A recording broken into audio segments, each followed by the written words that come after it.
कवि था। कवि समझते, पोएट, कविता करने वाला। अब उसमें भी वो नव कवि था। नव कवि यानी नई नई तरह की कविता करने वाला। अब बड़ा विख्यात नाम, फेमस नगर में उस नए कवि का गायन का कार्यक्रम होने वाला था। अब लोगों में जिज्ञासा थी कि भाई कवि का कार्यक्रम कैसा रहता है। हमने आज तक तो सत्संग सुनी, संगीत का कार्यक्रम सुना, बड़े बड़े धार्मिक कार्यक्रम का आयोजन सुना, रामायण सुना, मगर ये कवि का कार्यक्रम कैसा रहता है। काफी भीड़ आ गई, बहुत भीड़ जमा हो गई। और उसमें क्या है, अपने मन की कल्पना से बनाई हुई कविता को पढ़ा जाता है। पहली कविता पढ़ी, पीछे के सब चले गए पहली दो पंक्ति में ही। अब कविता आदि पढ़ते पढ़ते केवल दो लोग रह गए। अब कवि को लगा कि चलो गए तो गए, मगर दो तो है। उसमें एक हमारे नेताजी जैसे होंगे, लाठी लेके ऐसा करके इधर उधर चल रहा था। कवि ने कहा, भाई आप अच्छे श्रोता हो, आप जानकार हो कवि के, आप अकेले भी बैठ गए शांति से तो भी मैं कविता आपको सुनाऊंगा।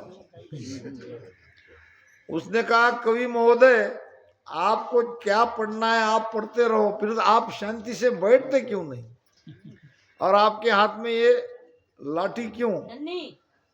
तो आपकी कविता जितनी देर पढ़ना है, चाहे रात भर पढ़ो, आप पढ़ते रहो, मगर तुम क्या कह रहे हो, तुम क्या कर रहे हो? उसने कहा कि मैं तो तुमको किसने बुलाया उसको ढूंढ रहा हूं। तुमको यहाँ बुलाया किसने, आमंत्रित किसने किया, उसको मैं ढूंढ रहा हूं। तो ज्ञान तो होता रहेगा, मगर मन जब तक सह सकता है तब तक ज्ञान ठीक रहेगा। थोड़ा 10-15 मिनट थोड़ा सा ले लेता हूं। एक सत्य को हमको समझना है, यानी उसको खुला करना है। ध्यान की बात हो रही थी, वो चैप्टर पूरा हो जाए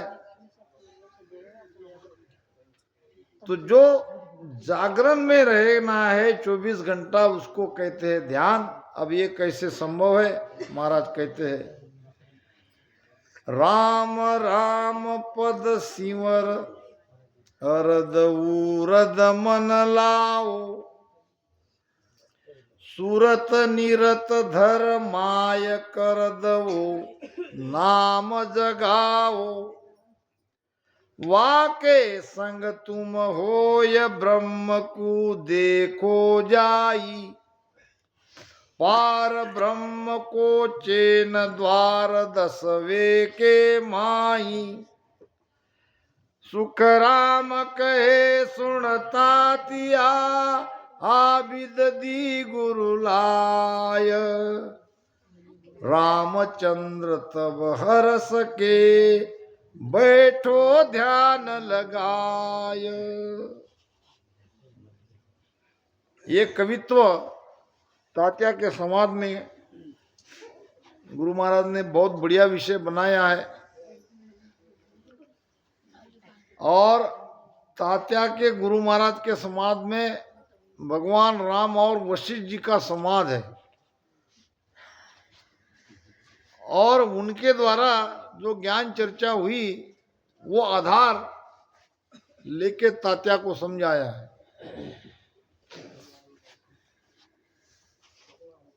रामायण की बात है, रामायण की बात आते ही हमारे गुरुदेव का एक बढ़िया दृष्टांत हमेशा याद आता है।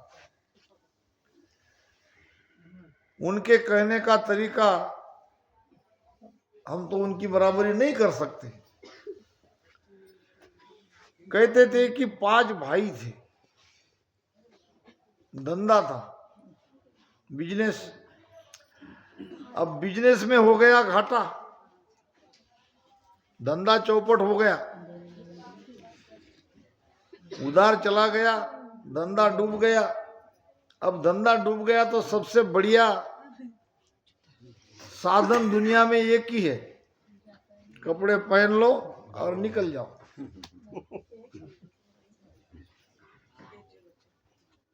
मेरे जैसे बाल बिल निकाल लो। टक्कल के 3 गुण। कौन कौन से 3 गुण है? खाने को मिष्ठान मिले, सिर की मिट गई खाज, और लोग कहे महाराज।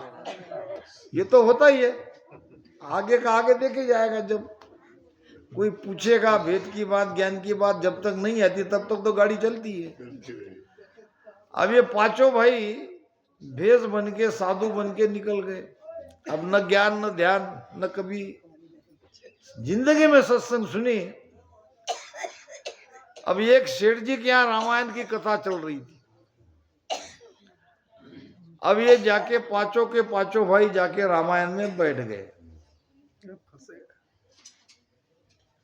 अब आते ही पहले तो उनका भोजन का प्रबंध किया गया, और भूख बड़ी जोर से लगी थी। डट के भोजन कर लिया। पांचों भाई ने कहा कि अब आगे का आगे देखे जाएगा।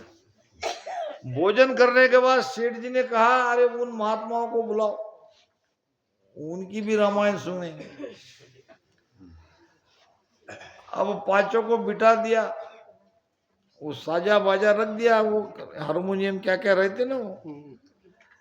अब इन्होंने जिंदगी में कभी रामायण सुना नहीं, एक चौपाई कभी याद नहीं। अब ये क्या कहेंगे?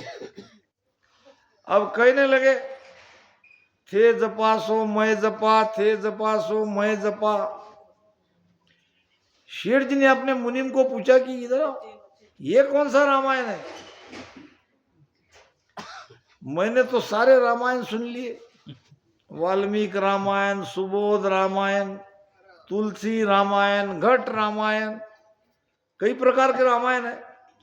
ये चौपाई किस रामायण की है? थे जपा सो मैं जपा, थे जपा सो मैं जपा।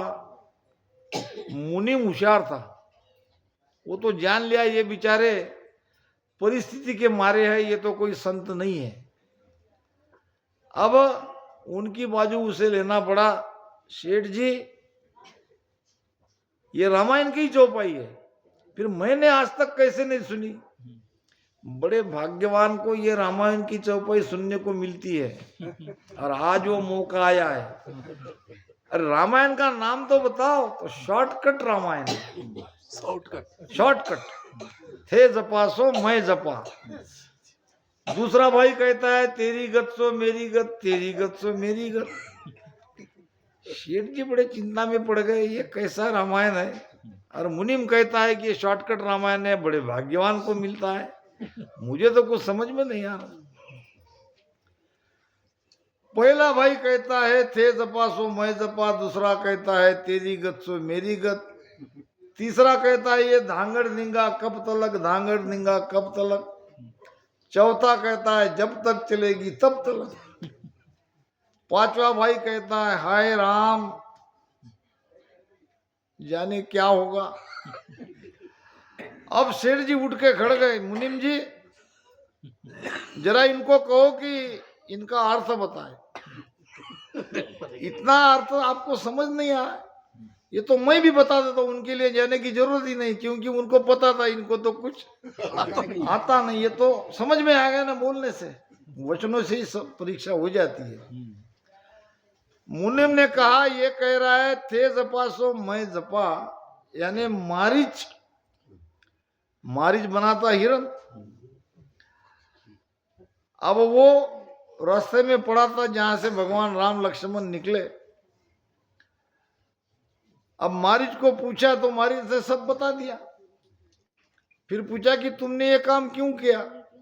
अब मैं क्या करूं, मृत्यु के डर से मुझे ये करना पड़ा। रावण ने मुझे कहा कि अगर तुम हिरन नहीं बनोगे मैं तुम्हें मार डालूंगा। थे जपा सो मैं जपा, यानी उन्होंने जैसा कहा वैसा मैंने किया, मरना तो है। अब तुम भी मुझे छोड़ने वाले नहीं हो, मगर मैंने ये निर्णय लिया कि भाई रावण ख्यात के मरने के बजाय राम से आज से क्यों न मरूं। थे जपा सो मैं जपा। शेठ जी बड़े प्रसन्न हो गए, बात तो सही है। अब ये तेरी गत सो मेरी गत, ये क्या है? ऐसा है शेठ जी, सुग्रीव आता है भगवान राम के पास, कहता है बाली ने मेरी पत्नी तारा को लेके गया उठा के, मेरा सारा राज छीन लिया। अब मुझे मेरी पत्नी को वापस ला दो, मेरा राज वापस ला दो। तो राम कहता है कि तेरी गत सो, तेरी पत्नी बाली उठा के ले गया तो मेरी भी कहाँ है? मेरी भी तो नहीं है। तेरा जो हाल है वही तेरी गत सो। बात तो ये भी सही है। इतना बढ़िया रामायण संक्षिप्त में ये कह रहे, शॉर्टकट रामायण सचमुच बढ़िया है। तेरी गत सो मेरी गत। फिर ये धांगड़ धिंगा कब तलक। और जब माता सीता को अशोक वन में ले जाते हैं तो मंदोदरी कहती है अपने पति रावण को कि ये धांगड़ धिंगा, ये जो तुम माता सीता को यहाँ लेके आए हो, ये कब तक चलेगा? ये धांगड़ धिंगा कब तक? क्योंकि अपने पत्नी को उसकी खोज करते करते भगवान राम यहाँ आएंगे और तुम्हें छोड़ने वाले। तो जब तक चलेगी तब तक, ये कहता है रावण। क्या कहता है? देखा जाएगा, आज तो नहीं आया, जब आएगा तब देखा जाएगा। ऐसा रावण ने कहते मंदोदरी अपने सिर पे हाथ रखती है, हाय राम जाने क्या होगा। कहने का मतलब स्थिति के मारे साधु चार प्रकार के हैं। एक है पेट वाला। पेट वाला समझते हैं? काम धंधा करना नहीं चाहता, कुछ करने की इच्छा नहीं है, तो कम से कम पेट भी भर जाए तो इतना ही काफी है। पेट वाला। एक चपेट वाला। चपेट वाले का मतलब क्या? चोट लग गई, धंधे में घाटा आ गया, किसी ने ऐसा बोला कि शब्द की चोट लग गई, बन गए बाबा। तीसरा है लपेट वाला। एक है पेट वाला, दूसरा है सपेट वाला, तीसरा है लपेट वाला। लपेट वाला का मतलब क्या? अनायास हो गया, रंग लग गया। संतों की सेवा करते करते, सत्संग में जाते जाते लपेटे में आ गया। और एक है ठेठ वाला, यानी वो साधु है, कुछ पाना चाहता है, सब कुछ उसने कुछ पाने के लिए छोड़ा है। तो ये बेचारे परिस्थिति के मारे, ये पांचों भाई, शेठ जी ने उन्हें बहुत बड़ा इनाम दिया क्योंकि तुमने बहुत बढ़िया रामायण सुनाई। तो ये तात्या के संवाद में ये घट रामायण का वशिष्ठ रामायण भी कहते हैं या योग रामायण भी इसे कहते हैं, जो ये पंक्ति का आधार गुरु महाराज ने लिया है। कैसे जीव बंधन से मुक्त होता है जीते जी, वो महाराज कह रहे हैं कि राम राम पद शिवर। शिवर नाम स्मरण कर। किसको स्मरण कर? उस परम पद का स्मरण कर। परम पद में कौन है बेटा? परम पद में हम ही है। ये आज नहीं समझेगा, आज तो हमारे अंदर ये द्वैत का मत है। जब अद्वैत मत में आ जाएंगे, जब 10वां द्वार पार करेंगे, तब पता चलेगा कि मैं मेरा सुमिरन करूं, मैं मोकू गाऊं, रमता बिन सुख राम कहे, कोई और नहीं ध्याऊं। बड़ी विचित्र बात है वाणी में। यहां गुरु शिष्य से बात आती है, यहां भजन का कर्ता भाव आता है, राम शब्द का रटन भी बताया जाता है, भेद भी बताया जाता है, प्रेम प्रीति भी बताई जाती है। जैसे जैसे जैसे ध्यान की यात्रा आगे बढ़ती है तब से तैसे सब खुला होता जाता है, सारी बात समझ में आने लगती है। बेली ग्रंथ 600 साखी के ऊपर का है, और जब महाराज 10वें द्वार के बाहर उस ग्रंथ में चले गए, वो पहुंच गए, तब महाराज ने क्या कहा। बड़े अद्भुत अनूठे वचन है महाराज के। उस स्थिति में पहुंचने पर गुरु महाराज कह रहे, इसो अद्भुत लखायो मोय, मही मैं राम दुजो नहीं कोय। इसो अद्भुत लखायो मोय, मही मैं राम दुजो नहीं कोय। कहा? वहां जाने पर भी तो राम हो स्वयं। अगर दो है तो वो देश नहीं है। अभी मिलक में एक बहुत बड़ा ध्यानी राम से, नाम नहीं बताऊंगा, और बढ़िया ध्यान उनका होता है। फिर मैंने बताया कि भाई ये तो ठीक है, आपकी ध्यान की यात्रा जो है शब्द के साथ है, इसमें कोई दोहराया नहीं जाता, मगर अनुभूति क्या है? वैसे मुझे पूछना भी नहीं चाहिए आपको ये बात, मगर मुझे किसी ने कहा है, आपके ही साथ में रहने वाले ने कहा है कि भाई ये सालों से ऐसा ही है, जरा इसके बारे में क्या कहो। मैंने कहा अगर तुम ये सब छूट जाना चाहिए ऐसा आपको लगता है, या तो 1 महीना मुझे यहां बुलाओ या तुम मेरे पास आओ, और मैं जैसा कहता हूं वैसे करो। तब उसे पूछना पड़ा कि भाई आपकी अनुभूति क्या है, ईड़ा पिंगड़ा सुकमणा के बारे में जानते हो कि नहीं जानते हो? उन्होंने कहा जानता हूं। मुझे बड़ा आनंद आया। ईड़ा पिंगड़ा सुकमणा को अगर जानता है तो यही तो ब्रह्म का भेद है। तो बताओ भाई कहां तुम्हारी सुकमणा खुली? तो उसने कहा मैंने त्रिकुटी में ध्यान है पर तीनों नदियां वहां देखी। बोले अरे देखने की बात कह रहे हो, ये तो मन की कल्पना है। ध्यान में जो आप कल्पना करते हो वो आपको दिखता है।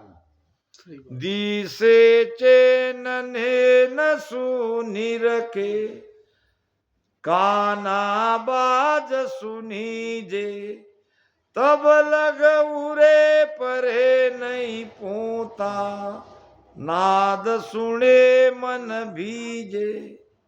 ध्यान में जो दिखता है, देखना है, सुनना है, ये सब होता है, मगर उस पर ध्यान देना नहीं है। मंजिल अलग है, आगे बढ़ना है, और उसी में अटक जाओगे, वही सब देखते रहोगे और इसी को ही तुम त्रिकुट का ध्यान करोगे, तो ये बहुत बड़ी भूल है। महाराज के बांदा के हरजस में एक चरण आता है, महाराज जी, ज्ञानी तके मांड में सारा, सो कोई जीत न पावे रे, अरे एक साक में सबको ही पकड़ो तो ही इतबार न आवे रे। अब हमारे गुरु महाराज के पास बैठा था, तब जब उन्होंने कहा कि कोई पूछो, तो मैंने ये साकी उनको पूछी। अब मेरी अल्प बुद्धि से कल्पना मैंने ऐसी की थी कि इसमें से कोई एक साख होगी, पर्टिकुलर वही साख होगी, और वो साख कौन सी ये गुरु महाराज बता देंगे, और तब मैं भी जानूंगा कि वो ऐसी कौन सी साख है कि एक साख में महाराज सबको पकड़ रहे हैं। तो महाराज मुझे वो बताओ वो साख कौन सी है, किस विषय में, हरजस में है कि संवाद में है कि ग्रंथ में है कि अंग में है। गुरु महाराज बैठे बैठे हंसने लगे, तुमको मालूम नहीं? बोले वो साख नहीं, इसलिए तो मैंने पूछा कि एक साख में सबको ही पकड़ू तो ही जित बारन आवे, ज्ञानी तके मांड में सारा कोई जीत न पावे। मान डाल सृष्टि, सृष्टि के जितने भी ज्ञानी है वो कोई मुझसे जीत नहीं सकते, क्योंकि मैं सबको एक ही साख में पकड़ता हूं। और मेरी धारणा यह बनी कि कोई इसमें की साख होगी। पूछा तो गुरु महाराज हंसने लगे, कहें तुम्हें पता नहीं? बोले वो साख कौन सी है? नहीं है इसलिए तो पूछ रहा हूं।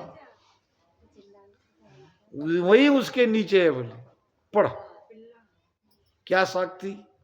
माया चरित्र नहीं केवल में, पाखंड रूपी भाई, जो परचा बाहिर लाके वे, तो केवल लजावे आई। माया चरित्र नहीं केवल में, पाखंड रूपी भाई, यहां पाखंड नहीं है। सत्य के सामने पाखंड रहता नहीं है, पाखंड सब छूट जाता है। माया चरित्र नहीं केवल में, पाखंड रूपी भाई, जो पर्चा बाहर ला केवे, तो केवल लजावे आई। ऐसे ही पर्चे चमत्कार में देखने दिखाने में तुम तुम्हारी कीमती श्वासा गंवा दोगे, सुरती वहां लगा के उसी को तुम केवल पद कहोगे, तो आपने ज्ञान को समझा नहीं। केवल ज्ञान इनसे कहीं अलग रह गया। रज मातर मूर्त कर्ण जोई, सोपण नावन हुई। रज मातर, इतना भी कुछ देखते हो। यहाँ तो सुनने में आता है कि मैंने अमरलोक देखा, ये देखा, वो देखा। निंदा टीका मैं नहीं करता। मैं तो वास्तविक जो ज्ञान है वही कहता हूं, जो वाणी जी में लिखा है। तो त्रिकुटी में ध्यान आते आते ये सारी चीजें होगी, मगर आपको वहां पे सावधान होना है कि वो ऐसा पड़ाव है जहां पांचों विषय का सुख मिलता है। हंस वहां से आगे बढ़ना नहीं चाहता है, मगर बढ़ना पड़ेगा। के सुख राम एक मोए सूझे, कोई देश मूलक मारो आगो। के सुख राम एक मोए सूझे, कोई देश मूलक मारो आगो। इन कारण आ विरह उदासी, ध्यान जमाने लागो।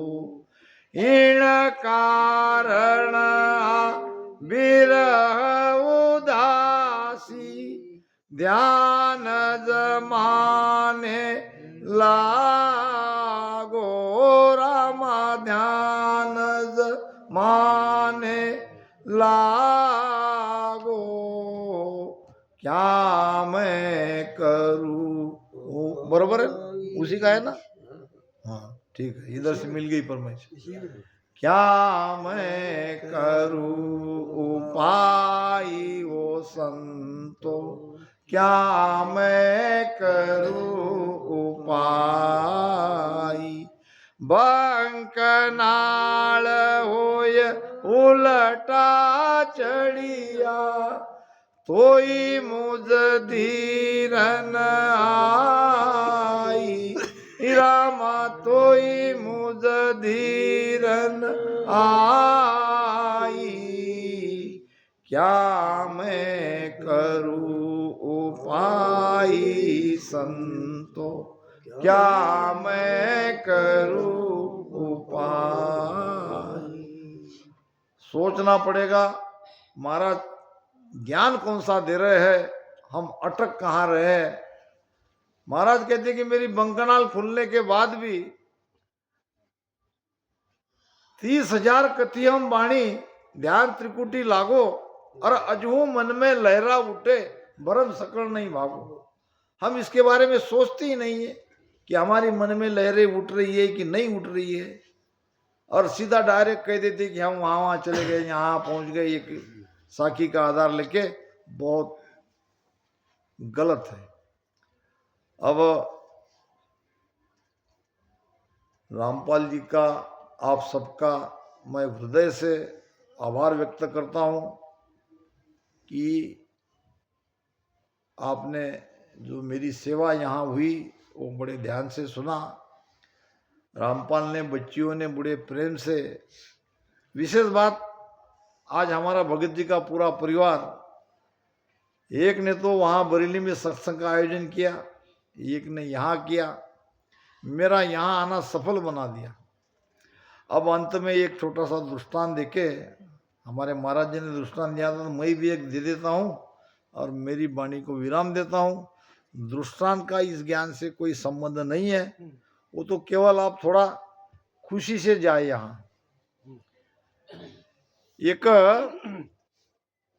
प्राइमरी टीचर था, अध्यापक स्कूल का। अब छोटे छोटे बच्चे, और प्राइमरी टीचर का काम बहुत बड़ा हार्ड है, कठिन है, क्योंकि बेस है वो, मूल में तो वही हमें सुधारते हैं जीवन में। तो वो हर बच्चों को कहता कि तुम्हारे जैसे कई गधों को मैंने सयाना बना दिया, बड़े बड़े अफसर है, कोई कलेक्टर है तो कोई पुलिस का बहुत बड़ा अफसर है, तुम मेरे सामने क्या हो, ऐसे हर बच्चों को डांटता क्लास में। अब ये कुम्हार था, उसके पास थे 2 गधे, और वहीं से वो जाता था तो ये अध्यापक की जो बातें अपने विद्यार्थियों को बताता वो भी सुनता कि तुम्हारे जैसे कई गधों को मैंने इंसान बना दिया, ऊंचे ऊंचे आज वो ओहदे पर है।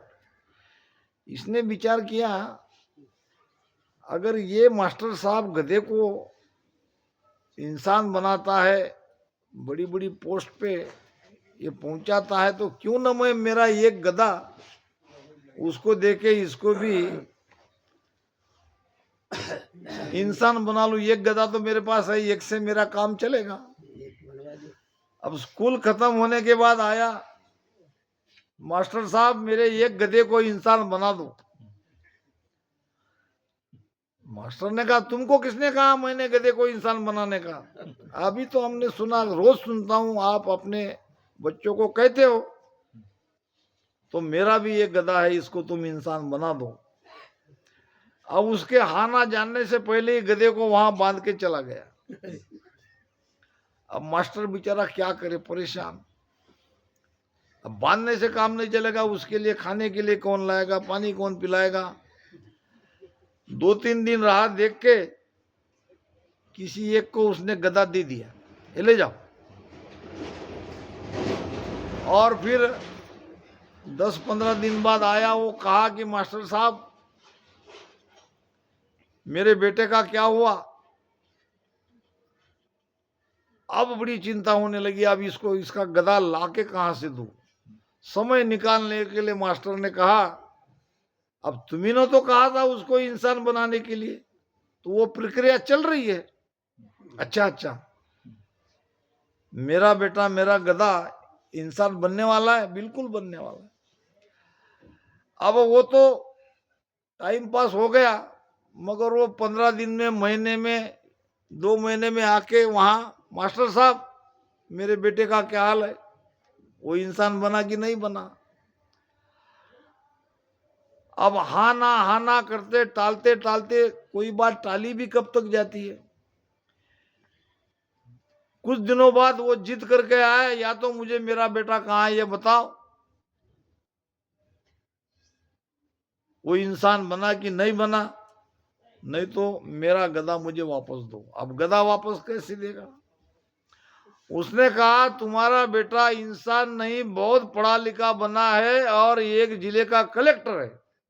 जिले का नाम भी बता दे, चाहो तो उसे देखो। अब ये बड़ा खुशी हो गया कि मेरा बेटा कलेक्टर बन गया। इतवार का दिन था, इधर उधर से पूछा, वही है कलेक्टर साहब का मकान। देखा तो कलेक्टर साहब कोई पार्टी में, बाकी और कर्मचारी बैठे थे, किसी विषय पर चिंतन हो रहा था। अब ये बिना पूछे, वहां तो परमिशन लेनी पड़ती है, उसको कहने लगा बेटा। कलेक्टर ने देखा ये कौन है मुझे बेटा कहने वाला, मैं तुम्हारा बाप, तुम गधे थे, तुम आज बहुत बड़े कलेक्टर बन गए। अब इतने सारे कर्मचारी के सामने किसी ने उसको गधा कहा, ये तो अपने आप में एक बड़ा गुनाह है।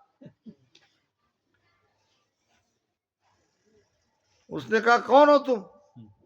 अरे तुम मुझे नहीं जानते, मैं तुम्हारा मालिक हूं, हकीकत में तुम मेरे बेटे जैसे हो।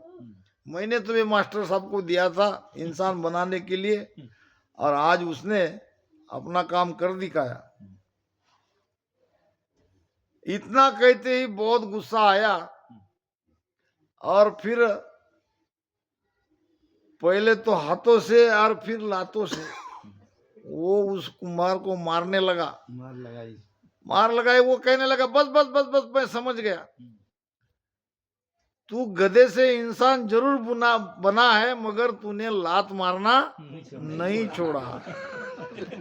तो कहने का मतलब,